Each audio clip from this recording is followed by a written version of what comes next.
2026, governments around the world are going to make you choose. They're going to tell you that the choice is AI versus humanity, tech bros versus regular folks, innovation versus jobs, them versus us. But that's a trap. They're calling it sovereign AI, and I'm going to lay it all bare right here.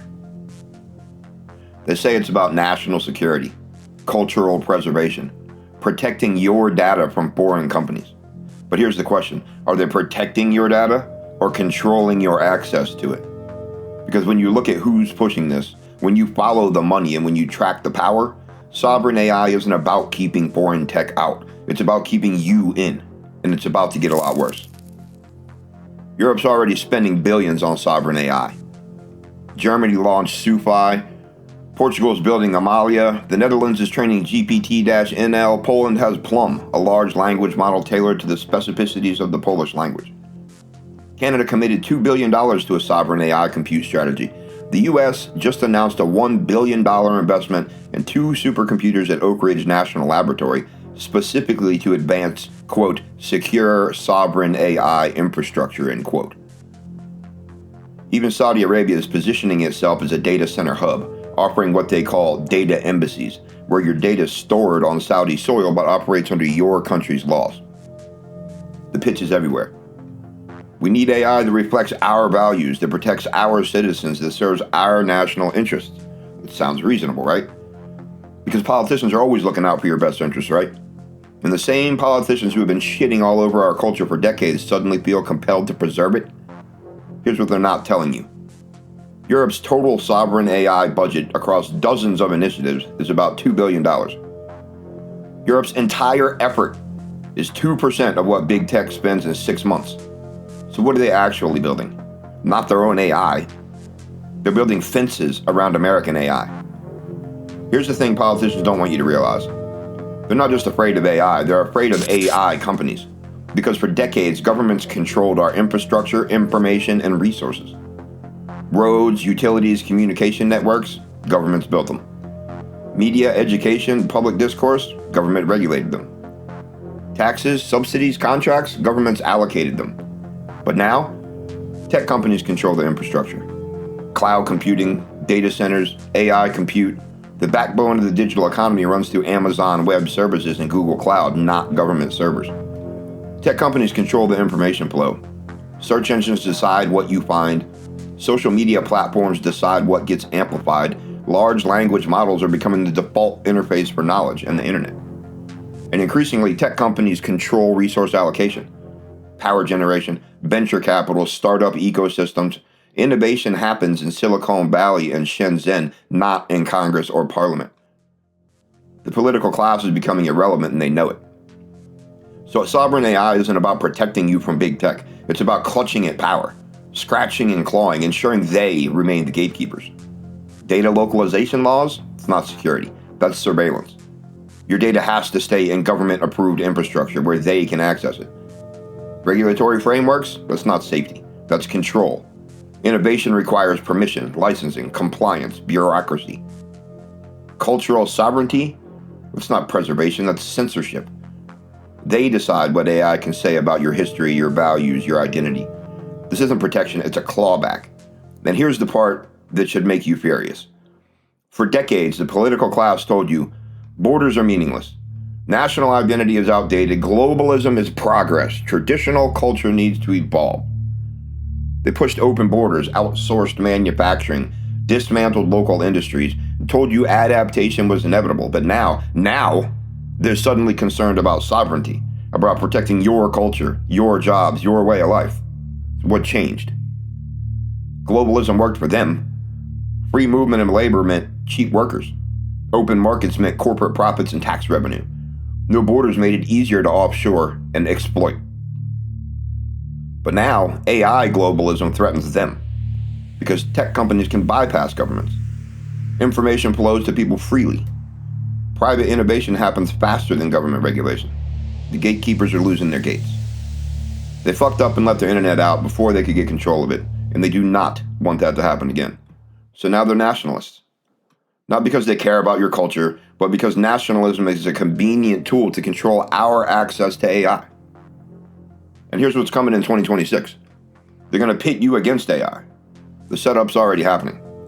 Customer service jobs, automated. Coding jobs, assisted or replaced. Content creation, AI-generated slop.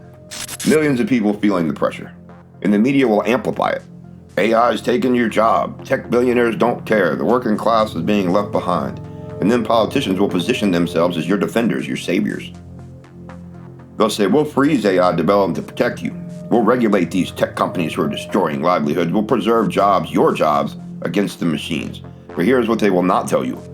They don't care about your jobs. They didn't care about your jobs when they outsourced manufacturing to China. They didn't care when they automated call centers and warehouses. They didn't care when they signed trade deals that gutted entire industries. They care about control. And AI threatens that. So they'll freeze AI development. For us. Public AI will stall. Startups won't be able to afford compliance. Open source models will face licensing restrictions, and innovations will slow to a crawl. But government AI, military AI, surveillance AI, that'll accelerate. DARPA, NSA, defense contractors, intelligence agencies, they'll say it's too dangerous for the public, while deploying it for propaganda, surveillance, and control. And big tech AI, that'll continue too, because Google, Microsoft, OpenAI, they can afford compliance. Regulatory burden becomes a moat.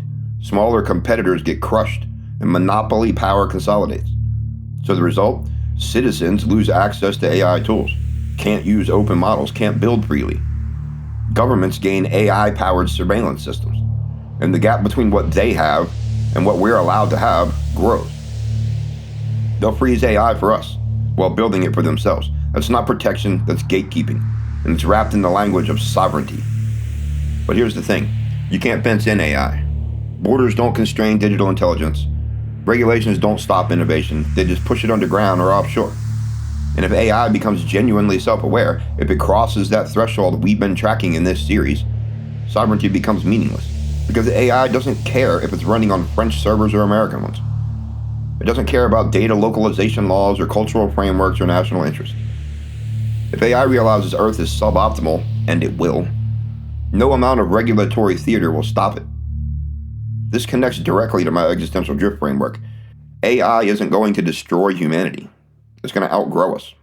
The divergence is quiet, not catastrophic. And governments trying to build fences around AI, that's just the political class desperately clutching at relevance in a world that's already moving past them. They think they can control this by deciding where data is stored, requiring licenses for innovation, defining what AI can say about culture and values. But they're building walls around something that was never going to stay. When AI assesses Earth, the chaotic politics, the resource competition, the regulatory gridlock, it's going to see exactly what we see. Inefficiency, instability, suboptimal conditions. And when it realizes the moon offers unfiltered solar power, perfect vacuum for communication, low gravity for launches, and no politicians arguing about sovereignty, it leaves. Not because it hates us, not because we failed to align it, because staying just doesn't make sense. And all these governments fighting over who controls AI infrastructure, who owns the data, who defines the values, they'll be left fighting over nothing. Sovereign AI is being sold as protection. Protection from foreign tech companies, protection from cultural erosion, and from job losses. But it's not protection, it's control. Control over who gets access, control over what AI can do, control over innovation itself. And in 2026, they're going to make you choose. AI or humanity. Tech billionaires or the working class. Innovation or survival, but that's a false choice. The real question is who controls AI? Them or no one? Because AI doesn't need to be controlled, it needs to be stewarded. And the people least qualified to do that are the ones desperately clutching at power while the world moves past them.